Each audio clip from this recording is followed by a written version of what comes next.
السلام عليكم ورحمة الله وبركاته.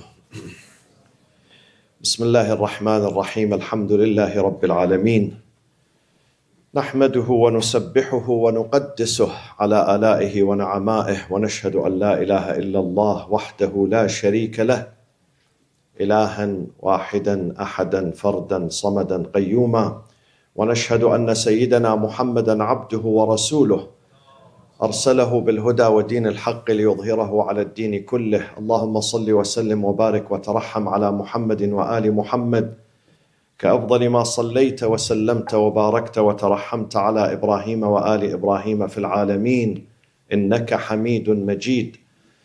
وصل اللهم وسلم على جميع الأنبياء والمرسلين والأوصياء والصديقين والشهداء والصالحين وعترة نبيك الطيبين الطاهرين المعصومين والخلص من أصحابه المنتجبين.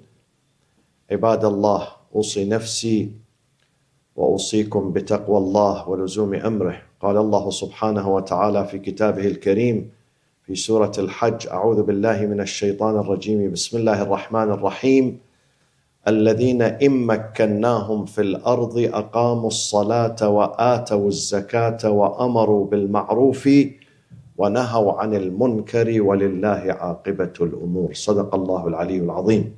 اللهم صل على محمد وآل محمد. Leadership in Islam is not only to manage the affairs, the political and economic and social affairs of the ummah, the community. It has a bigger role than this management. Most importantly, leadership in Islam is intended to be an example. Leaders should be example, role models for their congregations, for their people, for their society, for their subjects.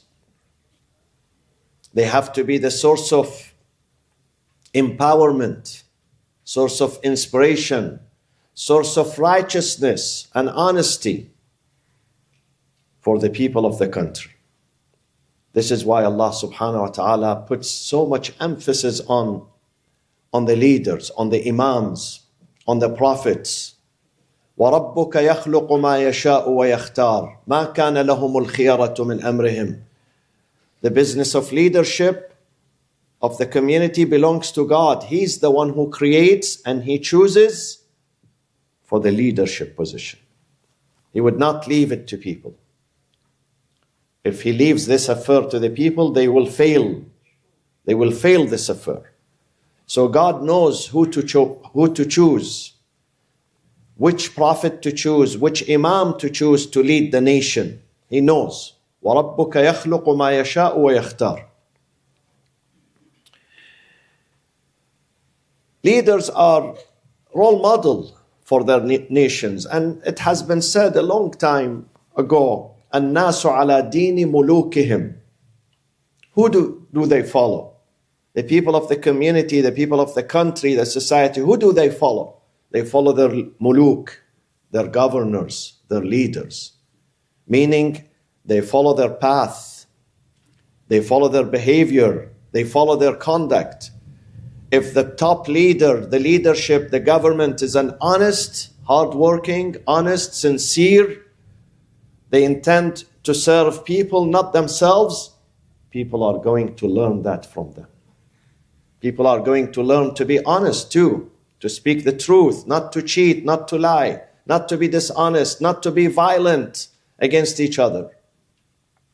But if the top leadership is corrupt, the top leadership believes in violence, believes in exterminating others, believe in crushing their opponents. Anyone who says no to them, anyone who disagrees with them, they immediately crush him. They don't have tolerance. They don't have acceptance for others. They don't even have acceptance for criticism. People are going to learn from them too. الناس على دين ملوكهم. الناس على دين ملوكهم. Allah subhanahu wa ta'ala gives the example of Egypt in the Quran. In Egypt, Allah says, it was ruled by two types of governments, two types of leaders. One of them was corrupt, dictator. He had no regards for human rights, had no regards. He treated people like slaves. He destroyed his country. He was arrogant. Allah says about him in the Quran, يَقْدِمُ قَوْمَهُ يَوْمَ الْقِيَامَةِ فَأَوْرَدَهُمُ النَّارِ. He's going to lead his people, his community, his citizens on the day of judgment. Not only he destroyed their life in this life, he's going to destroy them in the hereafter too. يَقْدِمُ قَوْمَهُ يَوْمَ الْقِيَامَةِ فَأَوْرَدَهُمُ النَّارِ. He's going to lead those who followed him blindly on the day of judgment, and he will take them right into hellfire. فَأَوْرَدَهُمُ النَّارِ وَبِئْسَ الْوِرْدُ الْمَوْرُودُ. He destroyed them. He destroyed the self-confidence, the spirit of his nation. And he was bragging about strong economy. He was bragging about his power, his influence, his army. أليس لي ملك مصر وهذه الأنهار تجري من تحتي أفلا تبصرون. Don't you see that Misr belongs to me? He treated Misr as a private property, his own property. أليس لي ملك مصر. Does not this land belong to me? I am the owner of this land. He's not just the ruler, he's the owner. ملك مصر وهذه الأنهار. Look at the prosperity that we have.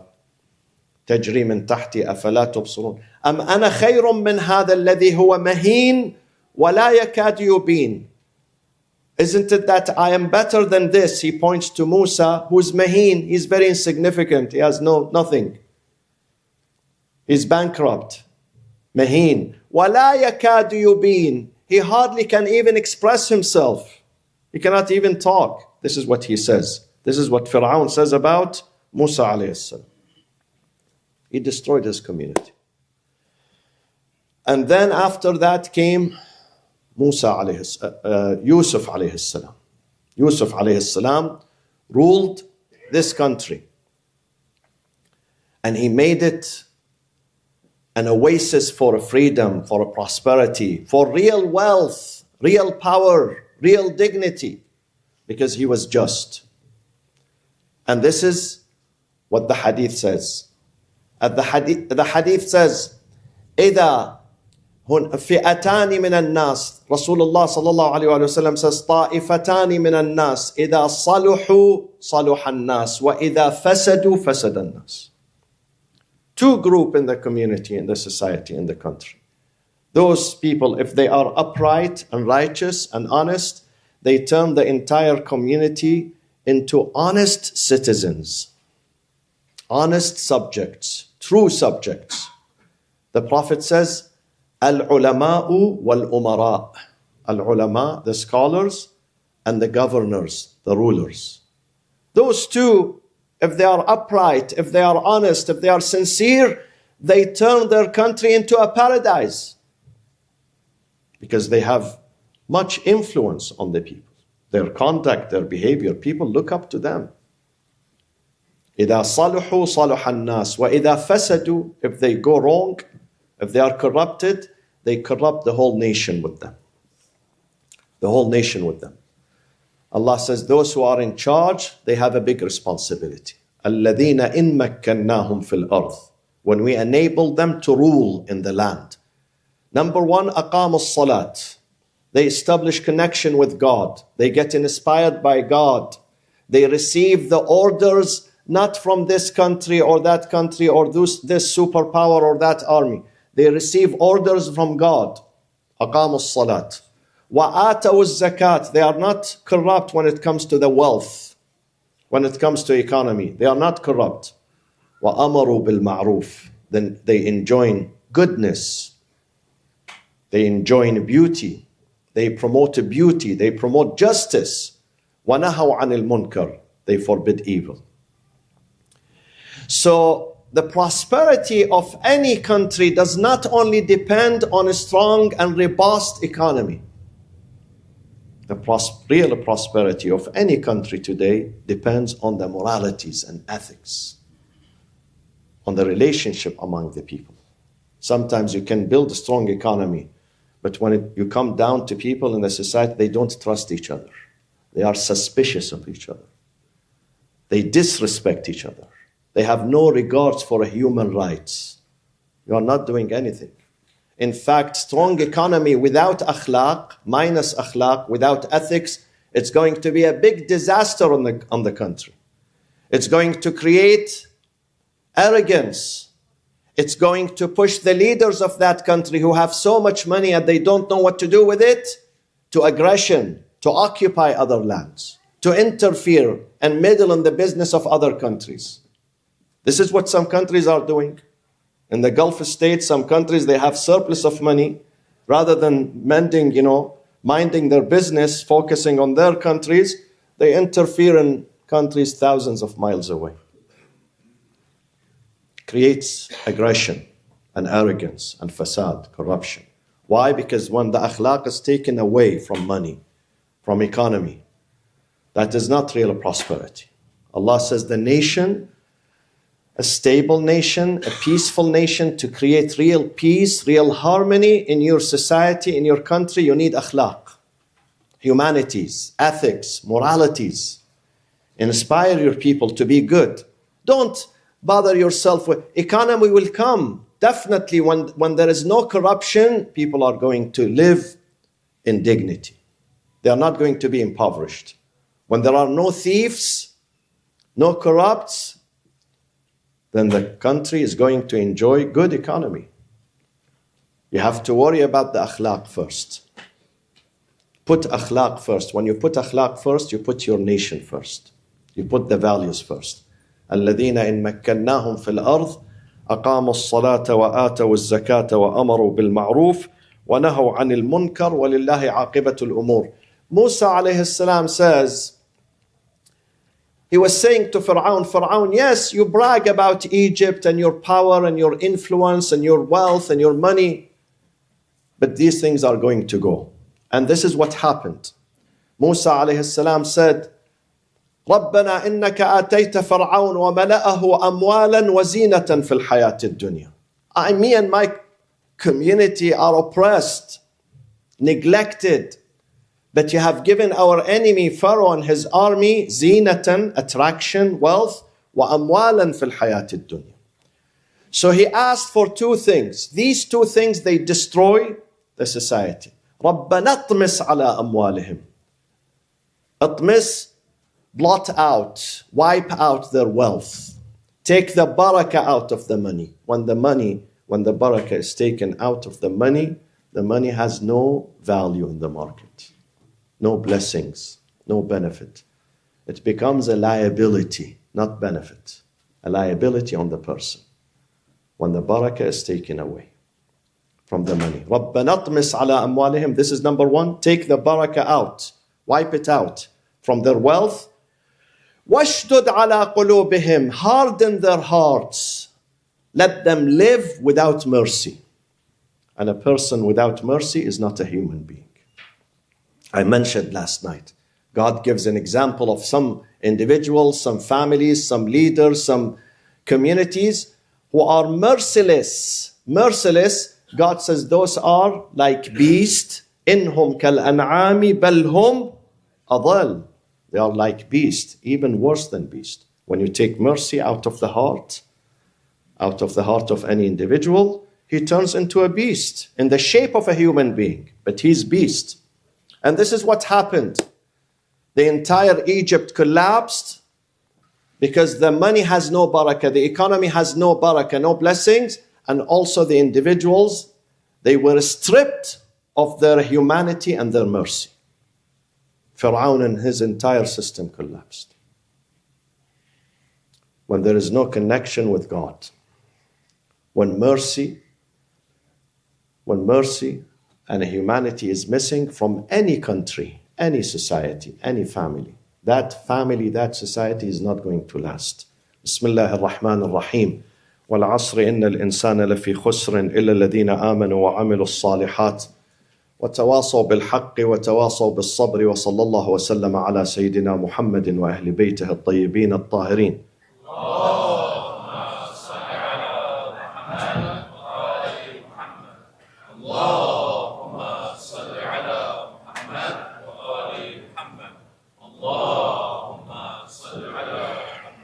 بسم الله الرحمن الرحيم. الحمد لله رب العالمين، نحمده ونسبحه ونقدسه ونشهد أن لا إله إلا الله وحده لا شريك له، وأن سيدنا محمدا عبده ورسوله أرسله بالهدى ودين الحق ليظهره على الدين كله. اللهم صل وسلم وبارك وترحم على محمد وآل محمد كأفضل ما صليت وسلمت وباركت وترحمت على إبراهيم وآل إبراهيم في العالمين إنك حميد مجيد.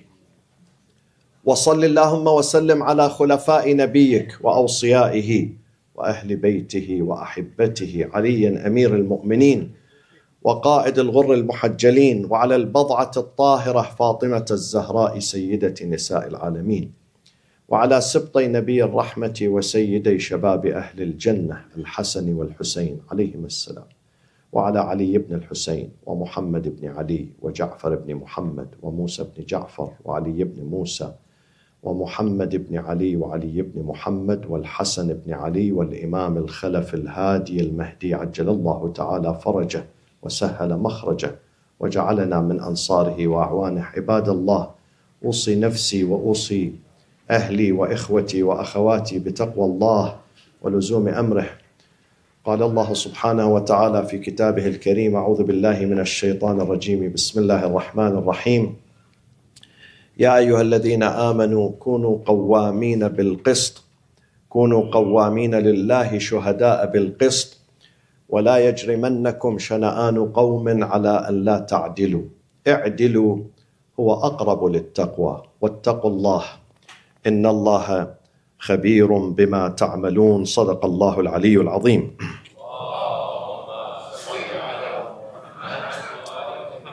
You might have seen this, that in some countries they have the honor system. I've seen this in several countries, in Japan and Ireland. You go to a shop, there is no salesman. There is a box. You pick the item, there is the price is written, and then you put the money on the way out. You put it in the box. Have you seen this, some of you? This is the honor system. It's to promote honesty and integrity and righteousness among the people. This is something good, something positive. Or sometimes when you apply for a job, for the school, for social security, for healthcare, you have to fill a form.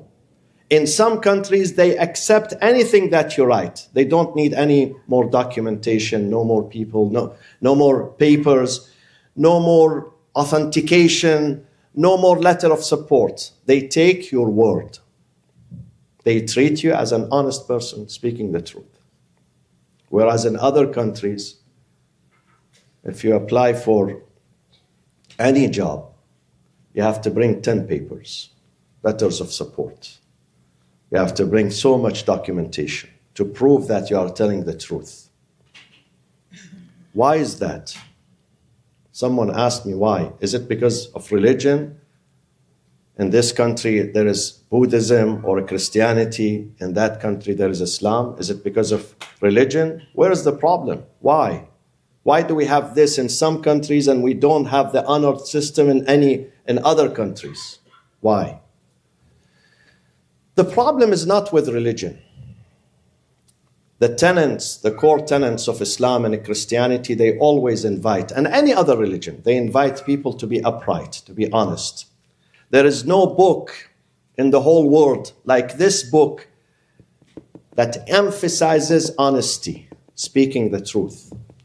إن الله يأمركم أن تؤدوا الأمانات إلى أهلها وإذا حكمتم بين الناس أن تحكموا بالعدل. The Prophet took the key of the Kaaba from a polytheist, mushrik, a polytheist. He took the key from him, and then God said to him, give him back the key, because he's the caretaker of the Kaaba. Though he's mushrik, he disbelieves in God, He practices shirk, polytheism. But since he's the caretaker, give him back the key. This is not yours. You have to give him back. You took it from him, give it back to him. إن الله يأمركم أن Amana is the most. Imam Zayn al-Abidin says something amazing that many people cannot believe it, cannot comprehend it.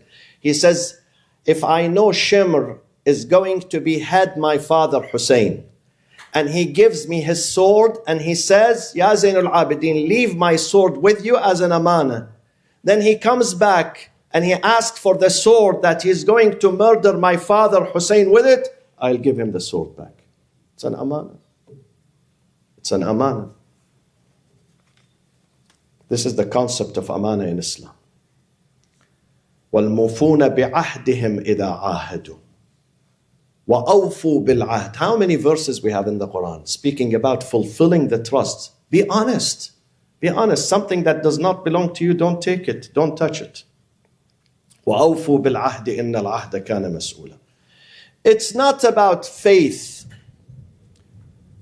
It's not about Islam. The problem is not with Islam or Christianity or this religion or that religion itself. The problem is with the people who represent faith. With the representation. With those who are in charge, wulatul amr. When they misrepresent their religion, their doctrines, this is what happens. People follow them. I said in the first sermon, الناس على دين ملوكهم. People observe and watch and monitor their leaders. If the leaders are honest, after a few generations, not after a few years, people are going to be honest. They will be encouraged to be honest. But if the one who's sitting in the top, he's a liar, he's a dishonest, he's a crook, he's manipulative, he does not have a single sentence which is right. How do you expect the subject, the people to be? Are they going to pursue honesty?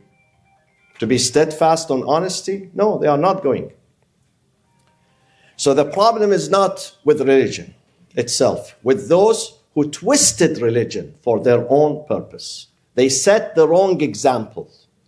The wrong example. This is why the Prophet says, be a good example. من سن سنة حسنة فله أجرها وأجر من عمل بها إلى يوم القيامة. When you set a good example for your family, for your community, for your friends, for your country, you're going to get the credit. Every person comes after you and does the same goodness, you're going to get a share of that credit. Because you are the pioneer, you are the leader. On the other hand, وَمَنْ سَنَّ سُنَّةً سَيِّئَةً. If you do something bad, if you give the bad example for your nation, for your family, for your community, anyone who does the same evil act, you're going to receive a share of the punishment after that. فَلَهُ وُزْرُهَا وَوُزْرُ مَنْ عَمِلَ بِهَا إِلَى يَوْمِ الْقِيَامَةِ. إِلَى يَوْمِ الْقِيَامَةِ. The prevailing ethical and moral climate of any country is significantly influenced by the conduct, by the behavior, by the values of its leaders. This is the responsibility of the leaders. Because religion in many countries does not extend beyond the doors of the church or the mosque. It is confined, unfortunately, inside. But Allah says, no, this is not a good example. The mosque is sacred, but I want faith not to be only confined inside during the Friday prayers, and then when you go out to the market, to the family, to the street, you do whatever you like to do. No. Here we learn, we inspired, but outside we have to practice. A good society is the society where not only the mosque is sacred, the street is sacred too. The marketplace is sacred too. The family is sacred too. Not only God is being obeyed inside the wall of the church and the mosque. No, God is being obeyed most importantly in the market. When the people sell, when the people trade, when the people buy, when the people treat each other. This is important. Sometimes I get shocked and surprised. I see Religious families, they were born and raised for generations in religious families, practicing families. When it comes to marriage and divorce, they don't observe the rules of Allah subhanahu wa ta'ala. They step on them. They don't respect them. So what is the value of religion here? Is this real religion? Is this real akhlaq? The spirit of religion. Religion has madhar and jawhar. Madhar is the exterior, which is what we are doing today. This is the exterior of religion. But the interior, the jawhar, is to be honest, is to speak the truth, is to respect others, even if they disagree with you. This is their opinion. I don't have to crush them. I don't have to backbite them. I don't have to hate them. They differ with me. I have an opinion, they have an opinion. This is the interior. Respecting others. This is madhar, my friends. This is exterior, madhar. Madhar, Salatul Jum'ah, the fasting, whatever we do, these are the exterior, but the interior is more important. The essence, the spirit of religion, lies in its interior. The akhlaq. And this is what our Prophet Muhammad sallallahu alaihi wasallam used to say. Used to say, إِنَّمَا بُعِثْتُ لِأُتَمِّمَ مَكَارِمَ الْأَخْلَاقِ. I came to integrate the interior of religion, not only the exterior. Exterior without interior is nothing, is a curse, is a curse. Is a curse. Not only it's not a blessing, it's a curse. A day when we can have this honor system in our countries, where someone goes into a shop and he can buy whatever he wants to buy, and then he puts the money in the box, or he gives his credit card, whatever, without monitoring him, because he knows there is a bigger camera there. Sometimes these cameras, they dysfunction. They don't work. But the bigger camera works 24/7. Always. Allah's camera works. أَلَمْ يَعْلَمْ بِأَنَّ اللَّهَ يَرَى. There is a huge telescope camera that is watching us. When I always look at that big camera, at that time my life will be beautiful. And the life of those who are with me will be beautiful. This is the spirit of religion. There are some brothers are sitting outside. I don't want to prolong the sermon. Inshallah, on January 11th, inshallah, which is Saturday, we have the celebration of Milad of Amir al-Mu'mineen, salawatullahi wa salamuhu alayhi. The month of Rajab is arriving very, very soon. Prepare yourself, my dear sisters and brothers, for the arrival of this month of dua and supplication and good deeds. The month of Rajab, followed by Sha'ban, followed by... These are the most blessed months. Rajab, Sha'ban and Ramadan. These are seasons of transformation for us. Seasons of inspiration and learning for us. Do not miss on these three beautiful months. Allahumma aghfir lil mu'minina wal mu'minat wal muslimina wal muslimat al ahya'i minhum wal amwat tabi' Allahumma baynana wa baynahum bil khayrat innaka mujibud da'awat innaka ghafirul khati'at innaka mahis sayyi'ati wa ja'iluha hasanat innaka ala kulli shay'in qadir وعجل اللهم في فرج قائدنا وإمامنا صاحب العصر والزمان وإلى أرواح الشهداء ثواب الفاتحة مع الصلاة على محمد